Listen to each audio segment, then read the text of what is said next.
Good afternoon, everyone. So for this first lecture, we're going to follow our reference, which is Bates. So this lecture is entitled Foundations for Clinical Proficiency. But actually, we're following here 3 chapters from our book. So it includes Foundations for Clinical Proficiency, Evaluating Clinical Evidence, and Interviewing and the Health History. So there are many versions of the Bates reference. There's a pocket guide and there's also a visual guide. What I would like you to study is the one which is the main reference. The Guide to Physical Examination and History Taking. So in this course, we're going to learn about the different history taking and physical examination techniques. So these are time-honored skills of healing and patient care. So your ability to gather a sensitive and nuanced history and to perform a thorough and accurate examination is going to deepen your patient relationships, focus your patient assessment, and set the direction of your clinical thinking. So, habang nag-history ka pa lang, habang gumagawa ka pa lang ng physical examination, doon pa lang makastart ka na makaisip ng differential diagnosis for your particular patient. And over time, you're going to practice this and hone your skills. So, simula pa lang to ng pagpapractice and training for your eventual clinical practice. So, specifically, what's the road ahead? Ano ba yung mga matututunan natin sa subject na to? First would be empathic listening. How do we make sure that the patient feels heard? No? Next is interviewing patients of all ages, moods, and backgrounds. As you will learn later on, children are not small adults. So, iba yung technique for the pediatric population. Iba rin naman for the different subspecialties. For example, for someone who's pregnant, no? So obstetrics cases, different yung approach doon versus a normal, typical adult patient. We're also going to meet different moods of patients. So, meron iba, for various reasons, whether psychiatric or otherwise, mainit ang ulo. So, you should tailor your approach to that. Of course, there are different techniques for examining different body systems. As I have mentioned, physical examination goes from head to toe. So, lahat yon, isa-isa, meron tayong hahanapin na different aspects. And for each aspect, you're going to learn a particular finding that corresponds to a specific diagnosis. We're also going to learn about the different levels of illness. And of course, lastly, the process of clinical reasoning leading to diagnosis and plan. So, doon pa lang sa simula pa lang, habang ginagawa mo pa lang yung process ng physical examination, doon pa lang matututunan mo na yung iba't ibang potential na diagnosis of that patient. What we call the differential diagnosis. The different diagnoses that you are considering for a particular patient.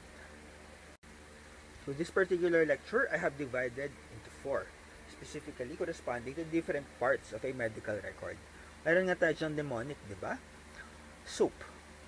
Subjective, Objective, Assessment, and Plan. Sa subjective, doon pumapasok yung mga natanong mo sa history. So, that's the health history. Specifically, how do you elicit the patient's story? Ano ba yung mga dapat itanong? And how should you organize them? Meron kasi yan different categories. So, kunyari, tungkol sa sakit, that's the history of present illness. Kunyari, doon naman sa mga previous diagnosis, yung mga dati na iniinom na gamot, that's under the past medical history. Number 2 is the objective. The objective part here comes from the physical examination. Kung ano ba yung actually nakikita mo at naririnig mo sa pasyente. And important to differentiate yung dalawa na yon. Kasi, yung history, natanong mo lang sa pasyente. Posibleng hindi mo siya talaga nakita empirically. Versus a physical examination in which you use your stethoscope, you look at the patient's condition, and yun talaga yung nakita mo.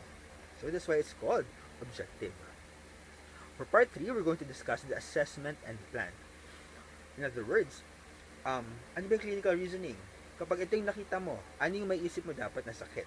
And dahil doon, yung sakit, ilalagay mo siya siyempre sa assessment.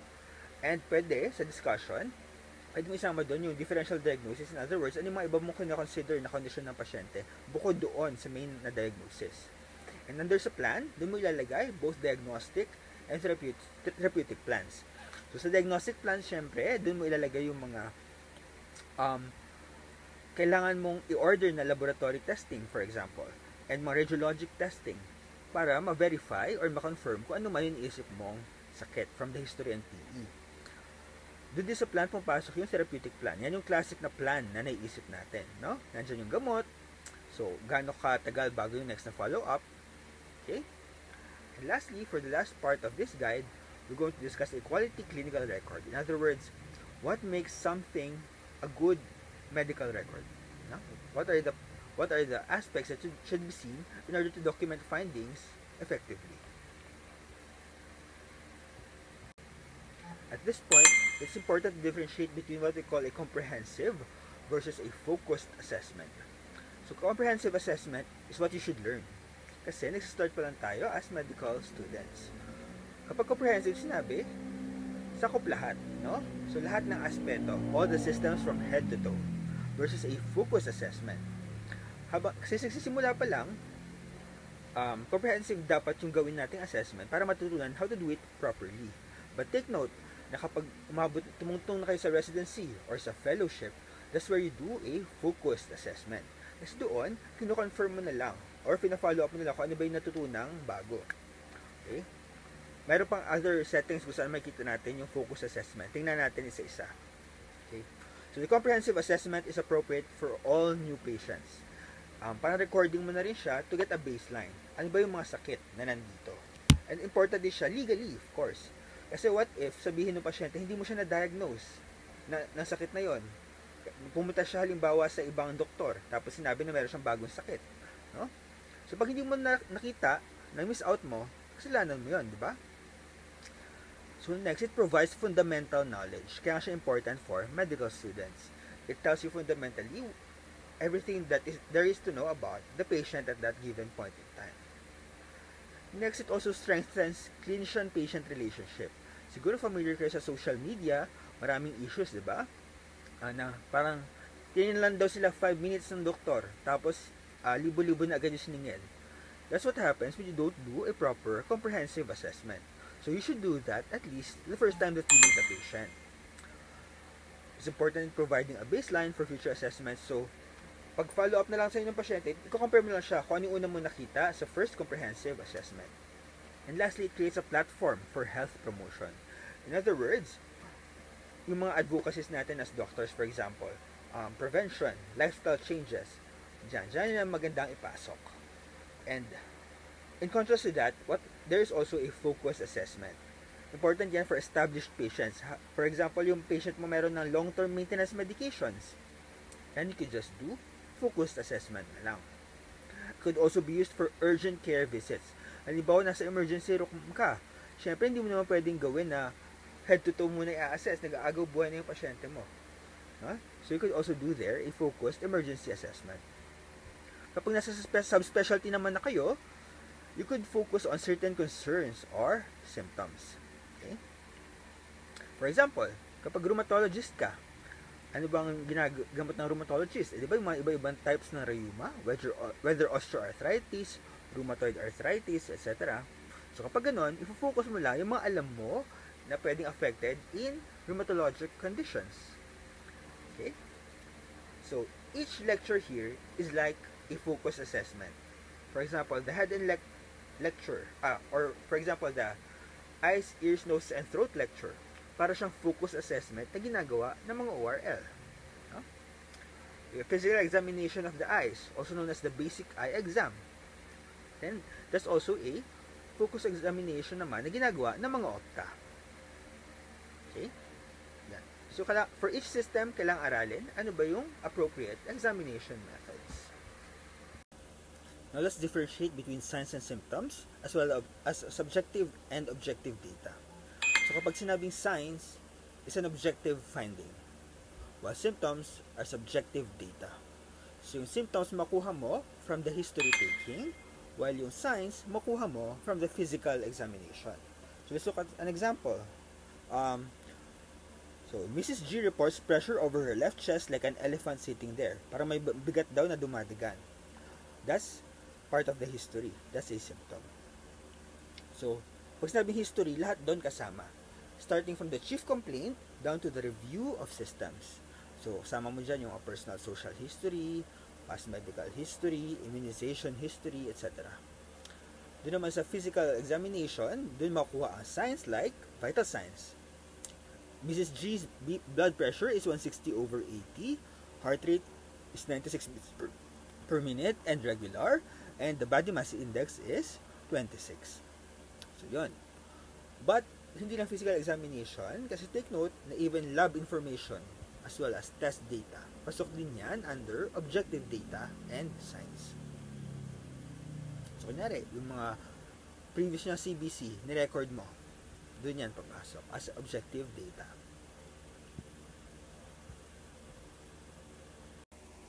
Now that we've learned kung ano yung different parts of a medical record, just look at the first part, which is the health history. What are the parts of a comprehensive adult health history?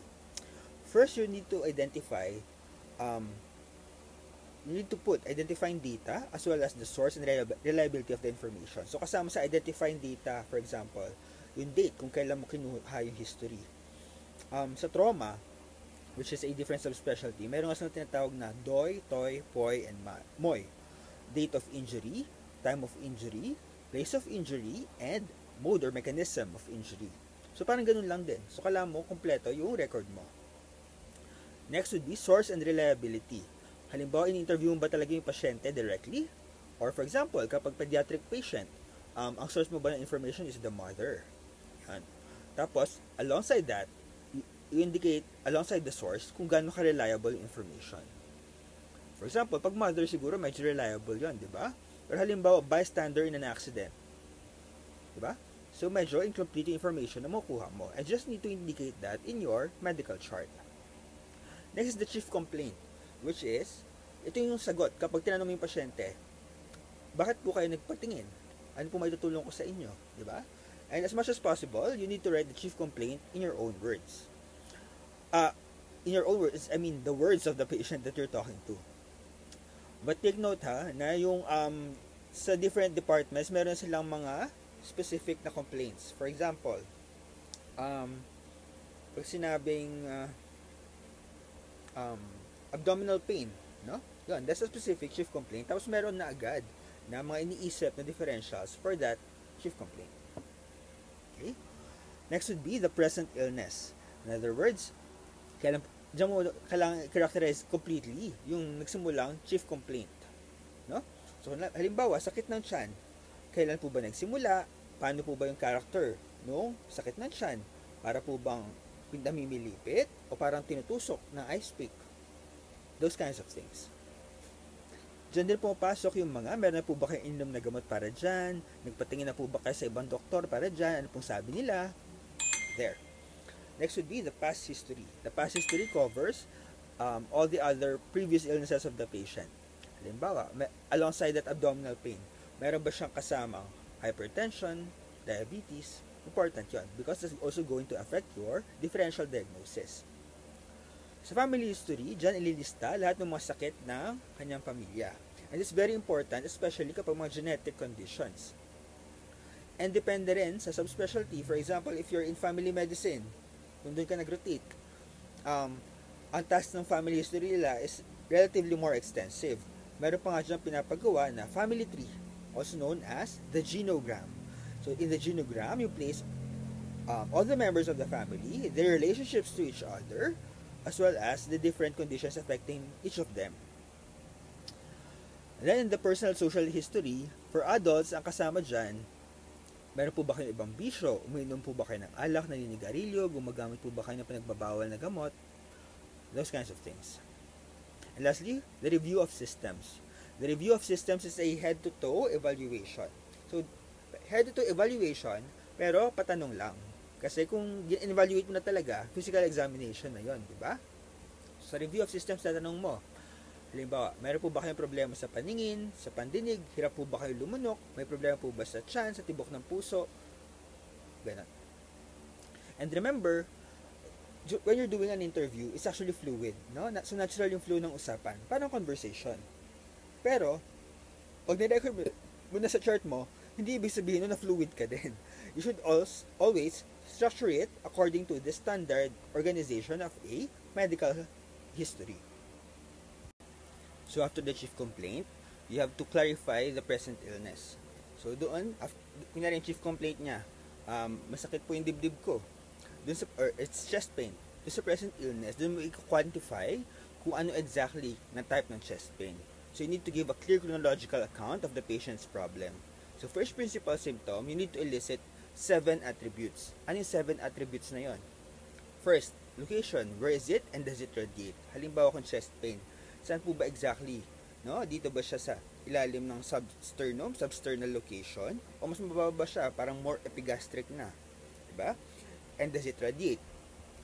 Kumakalat po ba yung sakit sa ibang parte ng katawan? Kumakalat po ba dito sa kaliwang balikat, kaliwang braso? Minsan kumakalat pa hanggang dito sa kaliwang baba. And quality, what is it like? Paano po bang sakit? Para po ba dinadaganan? Para tinutusok-tusok? Kung ischemic chest pain yan, more likely ang quality niya is heaviness or parang bearing. Parang may nakapatong. Unlike kung something else, non-ischemic cause, para siyang tinutusok-tusok. Next attribute is quantity or severity. Gano'n po ba kasakit? How bad is it? Yung mga inatake sa puso, meron tayong tinatawag na Levine sign. Yung nakakalukip-kip yung kamay sa dibdib. Ibig sabihin kasi ng sobrang sakit. No? Tapos pwede mo rin ipa-quantify yung sakit na yon, yung chest pain. So from 1 to 10, gano'n po ba kasakit? Okay? Tapos dapat din, tingnan mo rin yung tsura ng pasyente, no? Visually. Kung halimbawa sabihin na 10 out of 10, pero gano'n lang siya. Hindi naman siguro yung 10 out of 10. Next is timing, onset, duration, and frequency. Tuwing kailan ho ba sumasakit? Yung ibang may cardiac problems, sabihin nila, sumasakit po yan kapag naglalakad ako. No? O kaya naman kapag umaakit ako ng hagdan. Yan. Duration, gano'n po ba katagal na nagtatagal? Hindi siya nawawala kahit nagpahinga na ako. That's more worrying. That's something na nawawala kapag nagpahinga naman na siya. And frequency, sa isang araw po ba gano'ng kadalas sumakit? Yan. Setting, in what context does it occur? Medyo related din sa timing, di ba? Aggravating or relieving factors, what makes it better or worse? And lastly, any other associated manifestations, what other symptoms accompany it? Yan. After clarifying the present illness and then identifying the 7 attributes for each of the patient's main symptoms, then you could build the patient's profile further. And you need 3. The past history, the family history, and the personal and social history. So for the past history, you could ask for childhood illnesses. Anong mga halimbawa dyan? Yung mga nagka-measles na po ba noon, rubella, those kinds of diseases. For adult illnesses, those include any medical, surgical, OB, and psychiatric conditions. Yung medical, halimbawa niyan, meron po bang diabetes, hypertension, asthma. Surgical, na operahan na po ba noon? Para saan? Ano po klaseng operasyon ng ginawa? Sa OB, syempre sa babae mo lang itatanong. Ilang beses na po nabuntis noon at ilang beses na po nanganak. Take note, magkaiba yun ha. Yung isa gravida, yung isa para. In other words, ilang beses na buntis at ilang beses nanganak. Psychiatric, no? So, meron any psychiatric issues. Next would be health maintenance. Kumpleto po ba kayo sa bakuna? Ano-ano pong bakuna at kailan binigay?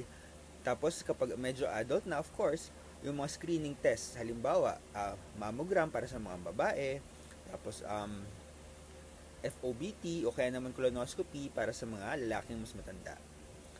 Next is family history. So, you need to make a family tree or a genogram and then identify, indicate for each of those members of the family, the member's age, kailan namatay, anong kinamatay, meron ba mga sakit na paaaring namamana. Pero aside from genetic diseases, hindi lang yon. Kasama din syempre kung merong mga early cardiac death, namatay na maaga dahil natake sa puso halimbawa or na stroke.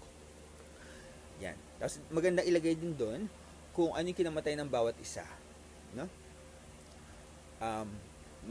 Importante din isama doon kung nagkaroon ba ng cancer at kung anong klase ng cancer. Next would be the personal and social history. Doon maganda itanong yung mga lifestyle, no? Nakapag-exercise ba? Ano ba kinakain? Tapos kasama din doon yung mga other factors na pwede mag-contribute sa risk for a given illness. Halimbawa, ano ba klaseng coping mechanism meron siya? No? Natanggal ba sa trabaho recently? Kaya ba at risk siya for various psychiatric conditions such as depression? Kasama din yung sexual practices. Does the patient practice safe sex? Kasi kung hindi, syempre, consider mo mga sexually transmitted diseases. So again, for the rest of the patient's profile, you need to clarify the past history, family history, as well as the personal and social history. Lastly, for the history is the part that we call the review of systems. It's like a head-to-toe survey of the common symptoms. Take note ha, part ito ng history, hindi siya part ng physical exam. Review of systems siya kasi tinanong mo lang, no? So, ang magandang gawin dyan, habang sa simula, sabihin mo sa pasyente na, may tatanong lang po ako, sagutin nyo lang po kung meron o wala.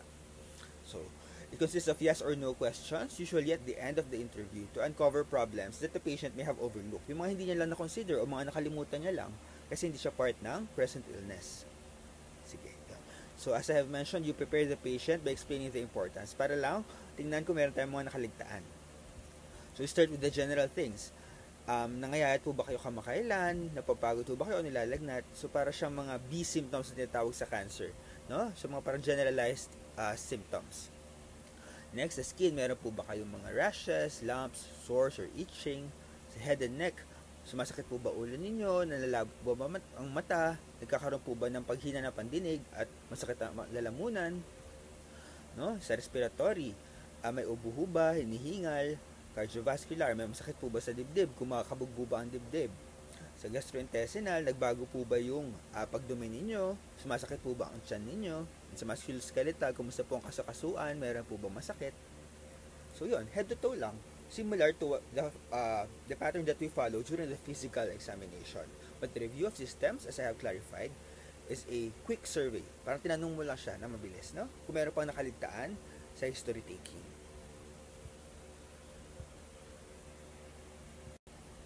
After history taking, we proceed now to the next part, the physical examination. And I'm going to teach you 6 steps on how to prepare for the physical exam. So the first step is reflect on your approach. Appear calm, organized, and professional. So syempre, magpapakilala muna sa pasyente. Magandang umaga, ako po si Brian Poliot. Nandito po ako para examinin kayo. Okay? Tapos, given na nagsisimula pa lang tayo, it's okay to take your time. And also, avoid interpreting your findings directly to the patient. Baka naman, mali yung masabi natin sa pasyente. No? So, i-confirm pa muna yan sa ating mga seniors sa hospital. Next would be to adjust the environment. Ensure quiet and good lighting, especially tangential light. So, ideally, tama yung positioning ng patient. No? Mamaya tuturo natin kung ano ba yung tamang positioning. Ano yung maganda para ma-minimize yung transfers, yung pagpapalit-palit, paglipat-lipat ng posisyon. And, as mentioned, paano ba yung tamang lighting? You need to have good lighting. Ano ba halimbawa nung tangential lighting na sinasabi dito? Yung tangential lighting dito, sinasabi lang na dapat patagilid. So, halimbawa, kung may bulging veins, may kita mo siya ng mas mabuti, di ba? And lastly, or number 3, check your equipment. Halimbawa, kung mag-examine ka ng mata, di syempre dapat may ophthalmoscope ka. Kung neuro yung examinin mo, dapat may reflex hammer ka. So, dapat nakaprepare na yan bago ka pa lang mag-examine para hindi pa putol-putol. So, next, we're going to see the steps 4, 5, and 6. 3. Now, step 4. Make the patient comfortable. Ensure privacy, explain your steps, and drape properly. Yan. So, ensure privacy. So, minsan, kung mag-examine ka halimbawa ng sensitive parts, tapos nandun kayo sa crowded area, pwede kang maglagay ng mga harang. No? So, hindi mo kailangan ibulat-lat yung katawan ng patient to everyone, to the public. Next, explain your steps. So, habang ginagawa mo, explain mo yung rationale. Ngayon po, tinignan ko, papahinggan ko yung puso ninyo. Yan. So, ganun lang. Next would be to drape the patient properly. So, meron namang hospital gown yan minsan, di ba? Ang key dyan would be to examine by area na ina-examine mo para hindi feeling exposed yung patient. So, kunyari, titignan mo yung tiyan. Takpan mo muna the rest of the patient's body. Step number 5 to prepare would be to observe precautions. Of course, hand hygiene is paramount. Napatunayan na yan to reduce the transmission of multi-drug resistant organisms. Of course, follow standard and universal precautions. So, halimbawa, nag-extract ng blood, tapos nakakalat pa dun yung mga karayo, mga needle. Tabihin nyo muna yon kasi baka pareho kayong maaksidente ng pasyente. And lastly, of course, you have to choose the sequence. Whatever sequence it is, it should be systematic. Systematic, ibig sabihin, less likely na meron ka mamimiss out. So, ang typical nga na way would be head to toe. And of course, it also has to be efficient. Hindi pa balik-balik ka, palipat-lipat ka. I mean, okay lang naman makalimutan kung nagsisimula pa lang tayo. But of course, eventually, yun natin train natin to be as efficient as possible. So those are the 6 stages in preparing for the physical exam. On the next slide, I'm going to teach you the 4 cardinal techniques of examination. In doing the physical examination itself, we follow 4 cardinal techniques in this order. So remember this order, it's important. Inspection, palpation, percussion, and auscultation. Yan yung order in all systems of the body except the abdomen. Bakit? Ano yung pinagkaiba sa abdomen? Sa abdomen, instead of IPPA, inspection, palpation, percussion, and auscultation, ang order nagiging IAPP. Inspection, auscultation, palpation, and then percussion. Bakit? Kasi sa abdomen, it's possible na pag nag-press-press ka na, pwede ma-affect na yung bowel sounds. Okay. So, ano ba ibig sabihin ng cardinal techniques na yan? First is inspection. So, gamitin mo yung mata mo. Visually observe the patient. So, you observe the patient's appearance, behavior, and movement. So, halimbawa dyan, pati paglalakad ng pasyente. Nung nagsisimula yan, pagpasok pa lang ng pasyente sa loob ng examination room. Pagpasok pa lang niya, paano ba siya maglakad? Meron ba siyang, paika-ika ba siya? Meron ba siyang iniiwasan na parte ng katawan? Next would be palpation. You use tactile pressure from fingers or finger pads to assess the skin, organs, pulses, and masses. So, kakapain. So, pwedeng light pressure or pwedeng deep pressure. Next is percussion. It's tapping. Tatapikin to evoke a sound wave, resonance or dullness from the underlying tissue or organ. So, usually technique dyan, yung left finger mo is called the pleximeter. So, ilalagay mo siya halimbawa dito sa kung saan mo man, ano yung pinapercuss mong part. So, halimbawa dito sa dibdib. Tapos, tatapikin mo siya using your flexor, usually the third middle finger of your right hand. Tapos, mapagam yung sound. Is it dull? Mahina ba? Or malakas? Tympanitic? Parang may hangin. Sige. So, ulitin ko lang. Third left finger, distal part of the left finger na third. That's called your pleximeter, yung nakapatong sa organ. Then, third right finger is your flexor, tagatapik. And lastly, auscultation, papakinggan mo. So, using the bell and the diaphragm of your stethoscope. Tingnan nyo nga yung stethoscope ninyo. Ano ba doon yung flat na malaki? Yun yung diaphragm. Yung parang butas, yung walang mas maliit, that's called your bell. And magkaiba yung pinapakinggan mo using the bell and the diaphragm. Later on, matutunan na natin kung alin specifically gagamitin for which type of examination. So again, inspection, palpation, percussion, and auscultation. Next, let's look at the suggested examination sequence. Ang point lang naman dito is, dapat hindi pa lipat-lipat yung pasyente. Kung halimbawa, nakaupo, examine mo na lahat nung kaya mo i-examine na nakaupo. And of course, this is assuming na mobile yung pasyente. Pwede nakaupo, nakahiga, nakatayo, nakalakad. Pero kung maka-encounter kayo sa hospital ng mga patient on bed rest, doon syempre, wag mo nang patayuin. Yun, i-move around mo lang to the side, kung papahiga mo yung likod, no? Ganyan. Tagitagilid na lang sila. And of course, syempre, wag kakalimutan yung bed rails kapag bedridden yung pasyente. Baka kasi mahulog sila, di ba? Okay, sige, tingnan natin. Physical examination. So, as you could see, majority, you could already examine while the patient is sitting down. So, kasama dyan yung general survey, vital signs, skin, head and neck, back, chest, breast, and axilla. Kailan mo na sila ipapamove around? Sa cardiovascular exam. Why? Kasi yung iba doon, kailangan ng proper positioning. Halimbawa, jugular venous pressure. Kailangan yung bed nakahiga at 30 degrees na angle. No? So, naka-adjust siya at 30 degrees na angle. Tapos, titignan mo yung veins ng leeg. Yan. Next would be, sa abdominal examination, dapat nakahiga yung pasyente para ma-relax niya yung kanyang tiyan. The patient should be supine. No? And continuing from there, pwede mo na rin examinin yung peripheral vascular exam, yung mga ugat niya sa paa, musculoskeletal as well as nervous. And while the patient is standing, you could look for the varicose veins, look at the alignment of the spine, at the gait kung paano siya maglakad. And of course, meron mga specialized positioning for women and men, yung mga genital examination. For women, it's called the dorsal lithotomy position. Yung position na ginagawa kapag nagpa-check up kayo sa OB, yung nakahiga, nakataas yung paa, tapos nakabuka ka, that's the dorsal lithotomy position. For men naman, kapag yung digital rectal examination, ang ginagawa is nakatagilid yung lalaki, tapos yun, para may access towards the anus. That's it. The suggested examination sequence. So, majority gagawin mo habang nakaupo.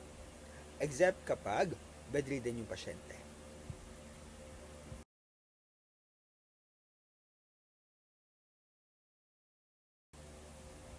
Now that we have seen the subjective and objective part, sa subjective, di ba, history taking. So, objective, dyan pumapasok yung result ng laboratory testing as well yung physical examination. How do you come up with a proper assessment? Just so you could have a proper plan. So, for the assessment, you synthesize all your findings. And ito yung outline na ginawa ng Bates on how to come up with a proper assessment. So, this is where your knowledge, experience, and reading come into play. So, halo-halo na, no? Hindi lang syempre pwedeng book knowledge, kasama dun yung mga nakita mo ng pasyente before. So, by consulting the clinical literature, you embark on the lifelong goal of evidence-based practice. So, these are the steps for generating hypothesis. First, you select the most specific and critical findings. So, meron kasi tayong tinatawag ng mga findings na pag narinig mo pa lang yon, ito na agad yung isip mo sakit. Halimbawa, narinig mo sabi ng patient, this is the worst headache of my life. No? Later on, matutunan nyo, ano ba mga dapat i-consider agad kapag ganun yung sinabi ng pasyente. Next step, match your findings against all the conditions that can produce them. So, headache, wag ka na siguro mag-isip ng mga abdominal problem, halimbawa, di ba? So, makastart ka na mag-rule out ng other diagnosis.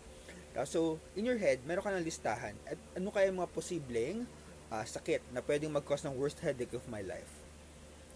Third, eliminate the diagnostic possibilities that fail to explain the findings. So, start ka na magbawas, di ba?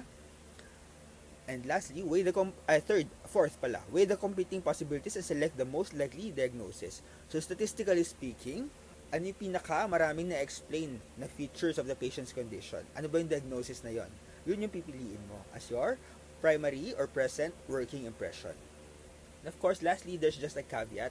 Always include the worst case scenario in your differential diagnosis and ensure that can be safely rolled out. Ano yung sabihin yan?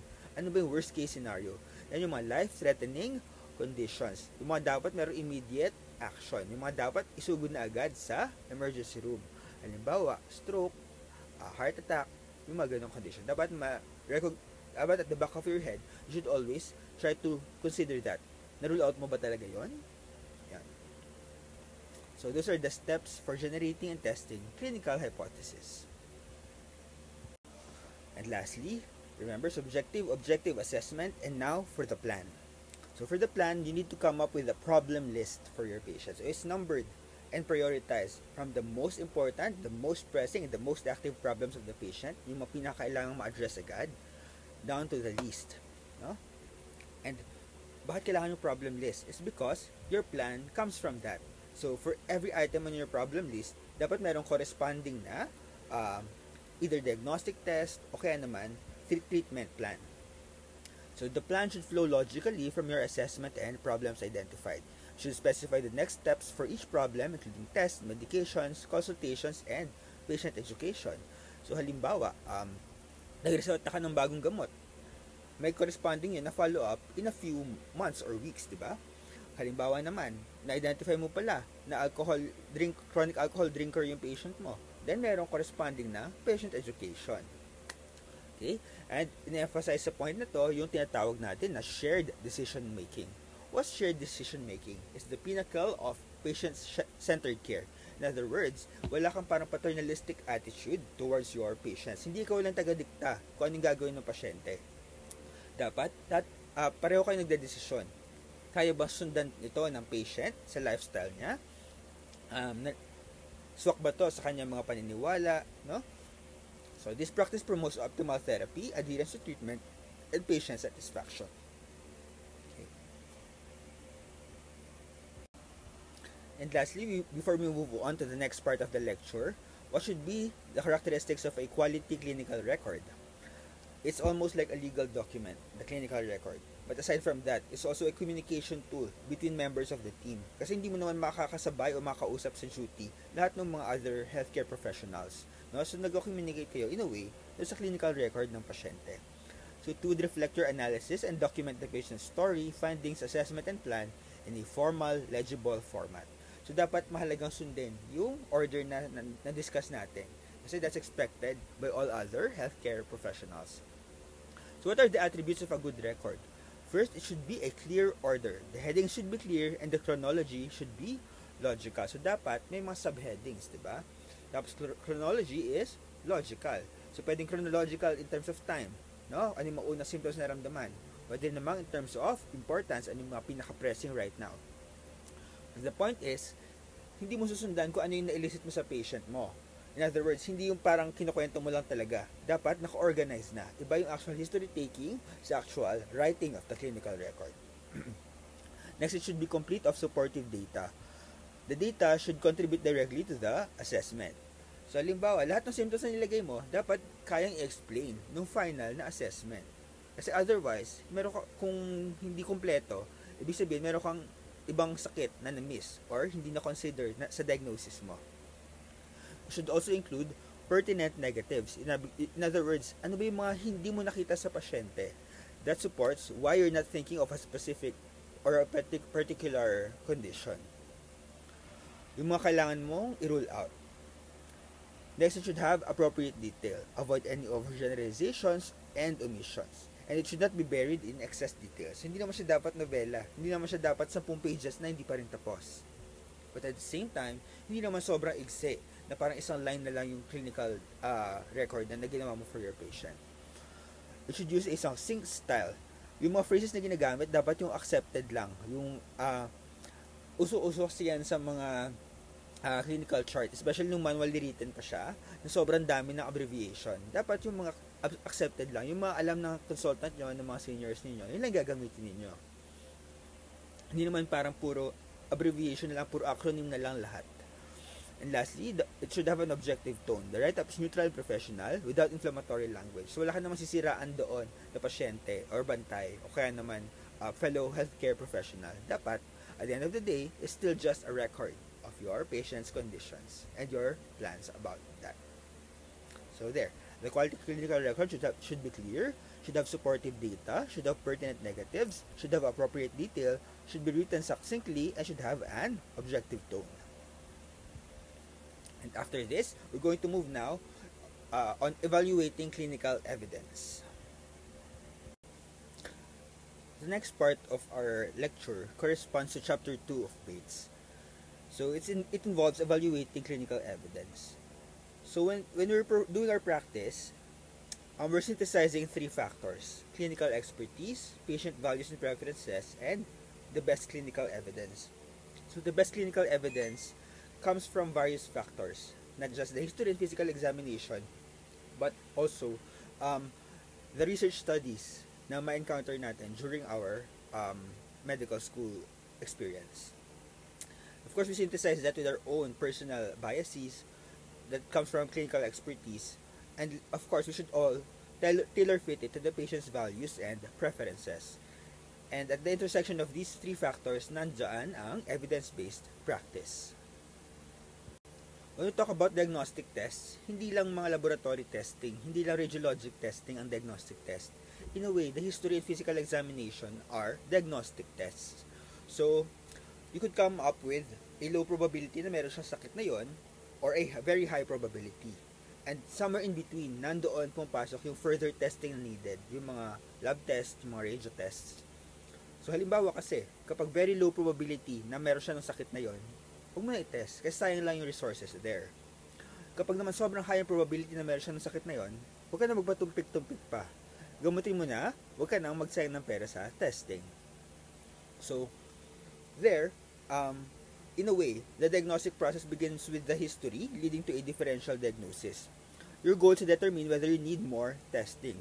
Kailangan pa bang ipa-lab test? Kailangan pa bang ipa-x-ray halimbawa? Or CT scan?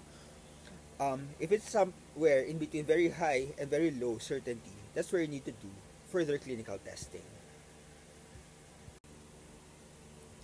So So kung diagnostic test pala, yung history and physical examination, then every symptom, every maneuver, has a corresponding sensitivity and specificity.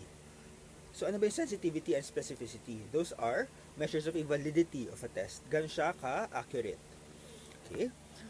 So, let's look at this. This concept naman, you're still going to review in your clinical epidemiology subjects. Pero, maganda na rin tingnan natin siya ngayon. So, you need to set in this table, nakaset up, the number of patients who have the disease. Yun yung first column. The second column is the number of people without the disease.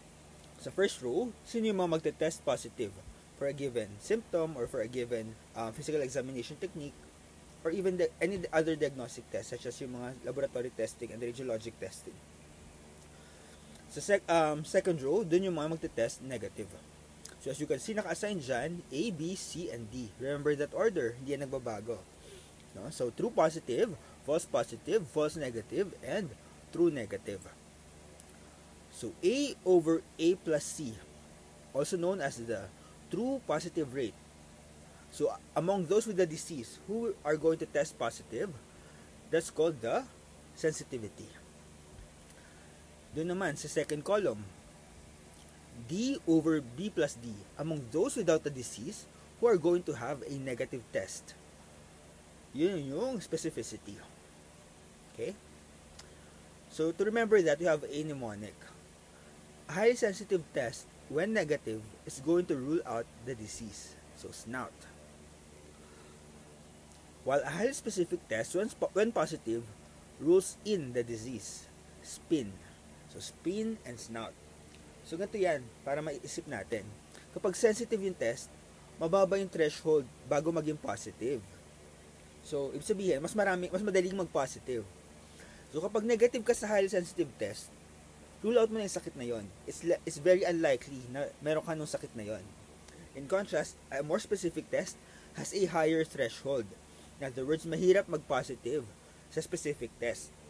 So, kapag nag-positive ka sa specific test, more likely than not, meron ka na ng sakit na yon. So, sensitivity versus specificity. So, kaya ang kadalasang setup niyan, ang screening test is highly sensitive, while a confirmatory test is highly specific. So, there. Remember those concepts, sensitivity and specificity.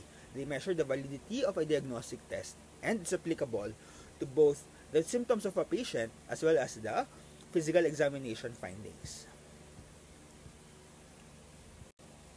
Throughout this course, we're going to encounter recommendations on health promotion. So, yung health promotion, recommendations na yon could be divided between primary and secondary prevention. Ano pinakaiba nila? Primary prevention, in order to prevent having the disease.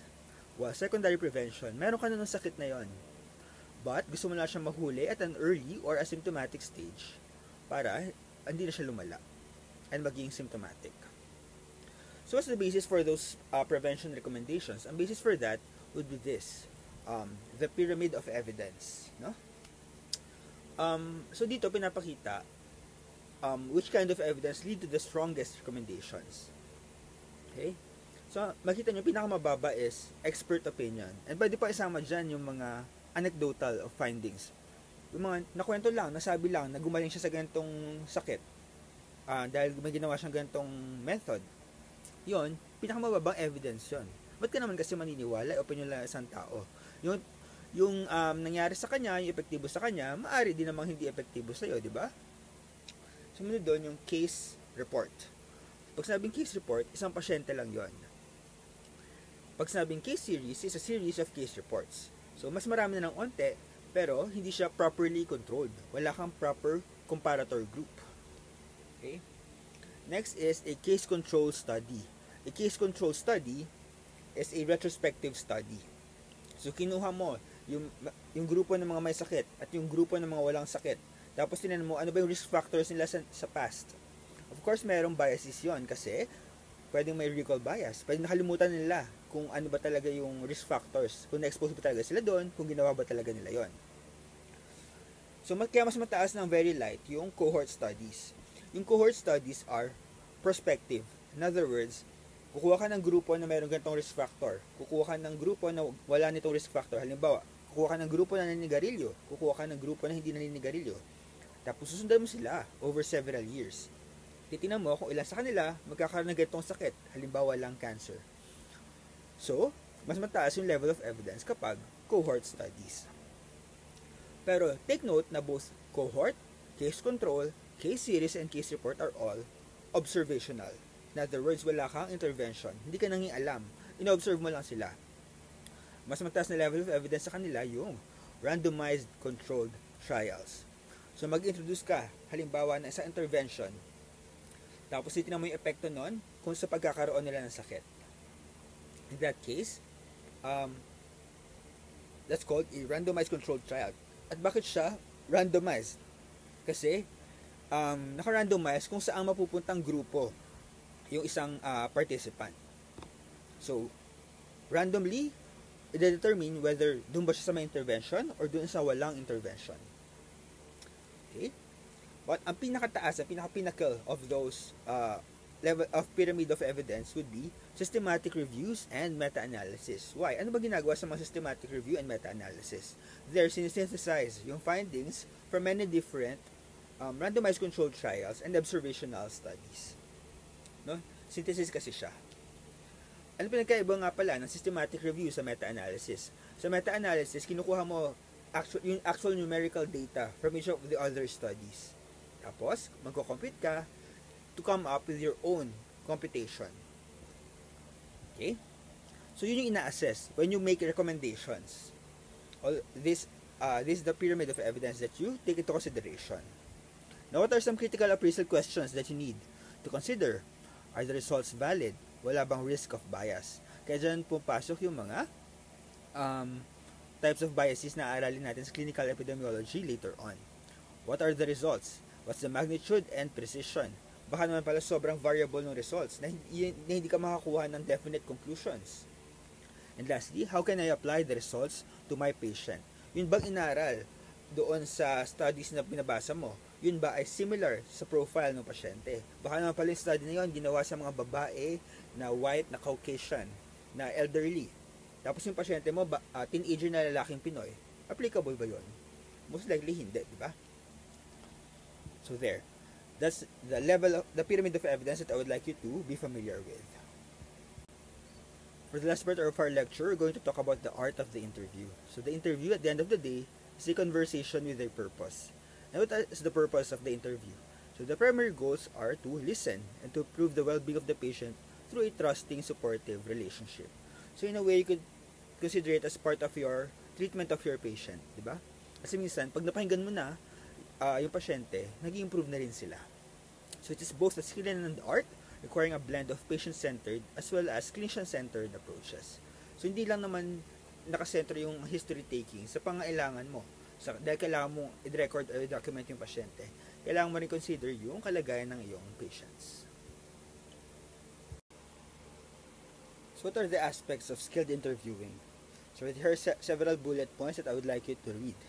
So first is active listening, closely attending to what the patient is communicating. Next is empathic responses, identifying with the patient and responding supportively. It's like you feeling what the patient is feeling. Next would be guided questioning. So there are ways to elicit more information without interrupting. So yun yung i-discuss natin sa next slide. Kung ano ba yung ways para kapag nalilihas na yung diskusyon, paano ibalik sa tamang track. Next would be nonverbal communication. Read cues and send messages of support. Halimbawa, tingnan mo kung nakaganto yung pasyente, tapos umiiwas sa'yo. Kung pag ganun, you could address that. And malaman natin kung paano address yung mga ganong feelings with the next bullets.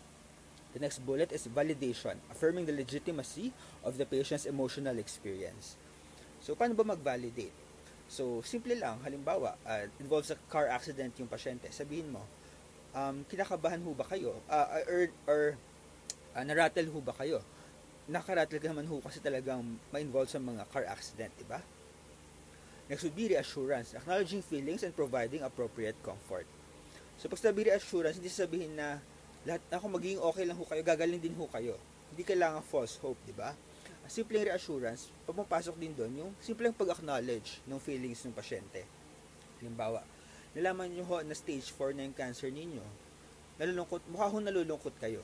No? So, even by directly pointing out the patient's emotions and naming them, you could help the patient be reassured.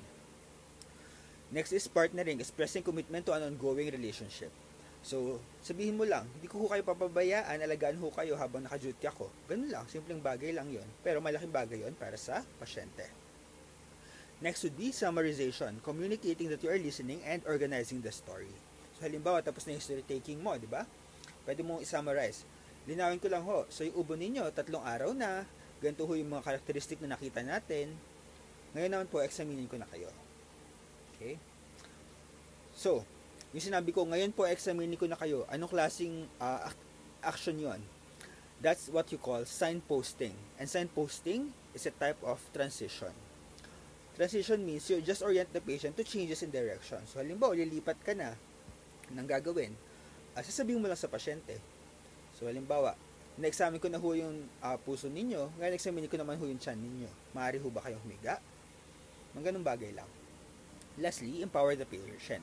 Share power to improve adherence and outcomes. So, kung before, ang usong technique ng mga doktor is parang Panginoon, parang Diyos, na sila lang magdidikta kung ano yung gamutan, ngayon, mas maganda ng way is to share the power. So, there are many ways to share power. But, yung simple pagtatanong lang kung ayos ho ba yung ganitong plano natin sa pasyente, yun, malaking bagay na yun. And also acknowledging the limits of what we know. Halimbawa, sabihin mo na, hindi po ako magkakaroon ng malinaw na diagnosis hanggat hindi ko nakuha yung lab result na to. Diba? In that way, you have already shared the power with your patient. Hindi ka na masyadong mataas compared sa kanila. So those are the fundamentals of skilled interviewing. Again, active listening, empathic responses, guided questioning, nonverbal communication, validation, reassurance, partnering, summarization, transitions, and empowering the patient. Now, let's focus on guided questioning, how to elicit information without interrupting. Next, we're looking at how to do guided questioning. So, the first technique is moving from open-ended to focused questions. So, parang yung inverted pyramid. To start, mag-ask ka muna ng general. So, nabanggit nyo po na may masakit dito. Pwede nyo po bang sabihin kung paano kung sakit? Diba? So, general muna. Tapos, you move to more specific questions later on. For example, you could use graded responses. Halimbawa, vague lang sinabi niya, hinihingal po ako kasi pag umakyat na hagdan. Clarify mo further. Ilang bang baitang bago kayo hingalin? Diba? So, instead of yes or no, you could ask for graded responses. From 1 to 10, gano'n sa kasakit? 10 po ang pinakamasakit. You could also offer multiple choices. Halimbawa, masakit ang dibdib. Paano ho bang masakit? Masakit po ba na parang dinadaganan? O masakit na parang tinutusok ng ice pick? Next, you could clarify what the patient means. Simple clarification lang. Sabi niyo po trangkaso. Paano ho bang trangkaso? Mayroon po bang lagnat? May ubo? May sipon? Next, of course, you could also do nonverbal communication. You could encourage with continuers. So, simple pagtanong lang or pagsabi, no? Or patuloy niyo po. Those are continuers. Lastly, you could use echoing. By echoing, you repeat the patient's last words to show na pinapakinggan mo kung ano sinasabi nila. Again, those are the questioning techniques. In order to have a good therapeutic alliance with your patient, it's crucial to understand the patient's illness experience, not just the disease. So, hindi naman porket magaang lang yung sakit na yon, or kunyari, halimbawa namang, madali namang gumaling na sakit. Hindi naman ibig sabihin nun, same yun na experience ng pasyente, di ba? Pwedeng nababother pala siya heavily by that kind of illness. So, for example, let's talk about something na na pwedeng nakapagpaalala. Yung epigastric pain kasi, yung gastroesophageal reflux, it could manifest as chest pain. So, what if, ang iniisip pala ng pasyente, meron siyang heart problem, kahit actually, meron lang pala siyang reflux. No? So, let's explore the patient's perspective using this mnemonic, FIFE, or FIFE. The first one is feelings. Explore the patient's fear or concerns about the problem. So, you ask the patient, ano ba naisip nyo kapag sumasakit yung dibdib nyo? So, sabihin ng patient, Natatakot po o nag-aalala kasi baka mamamatay na ako. Next would be ideas. Ask about the patient's ideas about the nature and the cause of the problem. So, bakit ho ba nyo naiisip na mamamatay kayo? Ano ho bang sakit ang naisip nyo pag nararamdaman nyo yung sakit na yon? So, sabihin siguro ng pasyente, kala ko po kasi atakihin ako sa puso. So, next, ask about the function. Understand the effect of the problem on the patient's life and daily function. So, ano ang impact nito? Inisip nyo mamatay kayo. Sabihin ng pasyente, hindi na nga ako makapasok kasi natatakot ako na baka pag napagod ako sa trabaho, baka atakihin na lang ako bigla sa puso, bigla na lang ako matumba. Lastly, expectations. It is the patient's expectations of the disease, the clinician, and of healthcare. So, ano ba sa tingin nyo? Mukha bang gagaling pa kayo? Sasabihin ng pasyente, naku, baka hindi na ako gumaling, baka bilang ng araw ko sa mundo. So, kapag ganon, even before you begin to address the patient's illness expectations or illness experience, ilisip nyo muna kung ano ba iniisip niya tungkol dun sa sakit niya. Mabilis lang naman yun di ba? Mga tig-iisang tanong lang. So there. And the overall point of this is that you're trying to build a therapeutic alliance. You're trying to show na magkakampi kayo ng pasyente laban sa sakit niya. Aside from 5, there's another mnemonic called NURSE. So here, you're trying to address the emotional distress accompanying the illness of the patient. So step by step lang naman yan. N stands for name. So pangalanan mo kung ano yung nararamdaman ng pasyente. Natatakot ba siya? Nalulungkot? Kinakabahan? So, paano gagawin? Oh, that sounds like a scary experience. Next, understand. It's understandable that you feel that way. R for respect. You've done better than most people would with this. You're stronger than most people. S for support. I will continue to work with you on this. And lastly, explore. How else are you feeling about it? So all of these are ways to respond to the emotional cues you observe in your patient. Another aspect of history taking is about cultural humility. So, during your practice, you're going to encounter patients from all walks of life. So, halimbawa, maka-encounter kayo ng patients who are indigenous people. Halimbawa, mga Aita. So, how would you begin to address their culture? First is self-awareness. Think about your own biases. Meron ka bang paniniwala tungkol sa mga Aita na maaaring hindi totoo? Posibleng isipin mo na baka, wala silang formal na pinag-aralan, o kaya naman, ignorante sila sa mga ganitong bagay, sa mga medical concept advanced. So first is, you have to address that within yourself. No? And next would be respectful communication. Don't think na yung normal para sa iyo ay normal para sa kanila. And one way to do this, to communicate properly, is to learn directly from your patient. Pwede ba tanungin, sa inyo ho bang kultura, ano ho ba paniniwala nyo tungkol sa ganitong sakit? Diba? Ano bang ginagawa ninyo kapag yung pasyente ninyo ay meron ganitong karamdaman? That's part of respectful communication. And lastly, you need to build a collaborative partnership. Think of the patient as someone who is equally knowledgeable about their condition. Kasi nga naman, sila yung may sakit, di ba? Ikaw, meron ka book knowledge or clinical experience. But at the end of the day, meron din sariling knowledge yung person na may sakit. And you have to build that relationship with your patient. No? Before we end this lecture, let's talk about how to broach sensitive topics. How do you begin to approach things like sexual history, substance use, and domestic violence? It can be awkward, diba? But the rule of thumb is just to have a non-judgmental approach. So let's look at how to do it step by step. First, of course, is to be non-judgmental. Your goal is to learn the patient. Hindi mo naman i-judge whether the patient is sexually promiscuous. Wala ka naman pakialam doon, di ba? Just want to screen whether the patient has a sexually transmitted illness, for example. So, how would you explain that to your patient? First, second would be, try to explain why you need to know the information. This would make the patient less apprehensive. So, halimbawa, magtatanong ka kung umiinom po ba kayo ng alak? Hindi mo naman gustong alamin kung addict siya sa pag-inom, di ba? Or kung lasenggo siya. Ang gusto mo lang malaman kasi, at risk ba siya for certain diseases? Halimbawa, at risk ba siya for liver disease? Next, find opening questions for sensitive topics and learn the specific information you need. And lastly, consciously acknowledge any discomfort you are feeling because denying it may lead you to avoid the topic. So, halimbawa, ikaw mismo, conservative. Kasi nahihiya ka magtanong tungkol sa sexual history ng patient. You have to acknowledge it within yourself. Kasi kapag ikaw yung nag-avoid, kapag yung doktor pa yung nag-avoid, ay, paano pa kaya yung pasyente, di ba? So, yung naramdaman mong hiya sa sarili mo, baka naman yun ay mag-translate doon sa pasyente. So, let's look at one example, which is alcohol drinking in the next slide. For alcohol drinking, you use the Cage questionnaire. So, let's look at this, the Cage questionnaire. Substance abuse is very common, including abuse of alcohol. So, in order to screen for alcohol abuse, you use the Cage questionnaire. Meron lang 4 na tanong. Tapos, if the answer is yes to 2 or more questions, it suggests alcohol misuse and warrants further assessment. So, either further history taking or further physical examination o kaya naman diagnostic testing. So, what are the 4 questions of the Cage questionnaire? First is cutting down. Have you ever felt you should cut down on your drinking?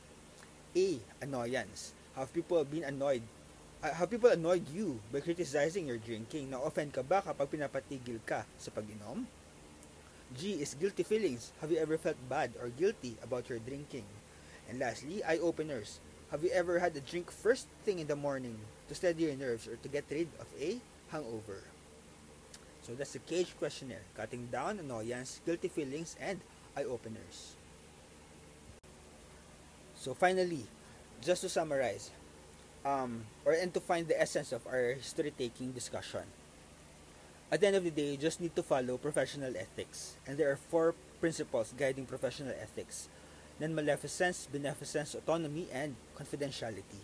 First is non-maleficence, primum non nocere. Wala namang pumasok sa medisina para gumawa ng masama at makapanakit ng kapwa, di ba? Do no harm. And ano ba yung principles na yon? Paano kaya i-guide nun? You have to avoid giving incorrect information. So kapag hindi mo alam, sabihin mo lang, I will need to read up on that. No? So wag ka na mag-imbento ng mga maling-maling impormasyon. Next is beneficence. You should always act in the best interest of your patient. Third, autonomy. Recognize that the patient have the right to make their own clinical decisions. Hindi porket marami ka ng inaral, you have years of knowledge, lagi ka ng better doon sa pasyente. At the end of the day, karapatan pa rin ng pasyente na magpasya para sa sarili nila. Lastly, confidentiality. The privacy is fundamental. So, hindi mo dapat ipagkalat kung ano yung nalalaman mo about your patient. So, those are the 4 core principles of professional ethics. So, from mastery of these foundational skills, history taking, physical examination, and clinical reasoning, the mutual trust and respect of caring patient relationships emerge, the timeless rewards of the clinical professions. So, if you have any other questions, just email me, and that's it for our history taking lecture. Thank you, everyone.